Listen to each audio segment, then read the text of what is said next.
Perception लोगों के पास ये है कि जो पाकिस्तान पीपल्स पार्टी की हुकूमत है वो ज़्यादा बिज़नेस फ्रेंडली नहीं है, वो लेबर फ्रेंडली है, क्योंकि उनका जो कायद था वो भी ट्रेड यूनियन पे बिलीव रखता था और लेबर लीडर था। तो बिजनेसमैन को क्या वाकई आज भी पीपल्स पार्टी से शिकायत है? नहीं, आई बिलीव कि ये एक वक्त था कि जब वो नेशनलाइजेशन वगैरह को पॉलिसी को उन्होंने परसू किया था, उसके बाद तो उन्होंने भी ये रियलाइज़ किया कि ये नेशनलाइजेशन का जो है पॉलिसी वो ठीक नहीं है, और फिर उन्होंने कुछ करेक्शंस भी जो है वो की हैं।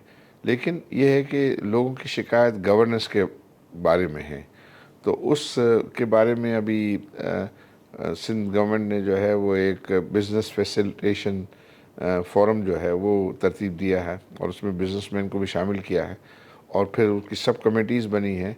तो मुख्तलिफ़ एरियाज़ में जो है वो बिजनेसमैन को फैसिलिटेट करने के लिए और बिजनेसेस को फैसिलिटेट करने के लिए इक़दामात लिए हैं। तो असल उनका जो ऑब्जेक्टिव ये है कि आप इनकी मुश्किलात को अगर दूर करेंगे तो ये ज़्यादा काम कर सकेंगे, तो गवर्नमेंट के लिए फिर वो ज़्यादा बेनिफिशियल होगा, और उनका कंट्रीब्यूशन जो है वो ये बढ़ेगा।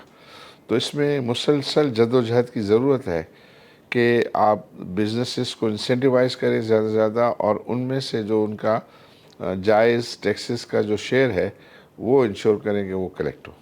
लेकिन परसेप्शन ये है लोगों की कि किसी भी हाई लेवल की मीटिंग होती है, वो चाहे बिलावल भुट्टो ज़रदारी से हो या वो आर्मी चीफ के SIFC के अंडर अम्ब्रेला मीटिंग हो, उसमें जो जो पॉइंट्स डिस्कस होते हैं, अगर हम अगले दिन सिंध बिल्डिंग कंट्रोल के पास चले जाते हैं तो वो जो वहाँ क्लार्क बैठा होता है वो कहता है मेरे पास कोई इंस्ट्रक्शन नहीं है, आप जाने तो आपकी ऊपर वाली मीटिंग जाने, मुझे इतने पैसे दे दें।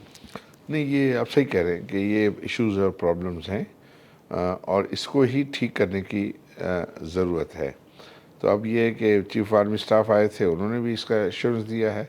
अभी बिलावल भुट्टो के साथ जो मीटिंग हुई थी उन्होंने भी एश्योरेंस दिया कि भाई किसी को कोई शिकायत हो तो हमें जो है बताएं। तो हमें उम्मीद करनी चाहिए कि ये जो मसाइल है लोगों के, इन्वेस्टर्स के, उनको हुकूमत जो है वो हल करे, और वो हल करके ताकि जो जो जो भी हमारी इकोनॉमिक एक्टिविटी जो है वो ज़्यादा बढ़े और उसमें मददगार साबित, क्योंकि इकोनॉमिक एक्टिविटी बढ़ेगी तो लोगों को रोज़गार मिलेगा, गवर्नमेंट को जो है वो रेवेन्यू मिलेगा। तो उस पर एटलीस्ट गवर्नमेंट जो है वो इस किस्म की जो है वो बातें कर रही है, पॉलिसी स्टेटमेंट दे रही है। मुझे उम्मीद है कि ये इन सारी पॉलिसीज़ को सही इम्प्लीमेंट करके पाकिस्तानियों की बेहतरी के लिए काम जो है वो करेंगे। बिल्कुल ठीक है।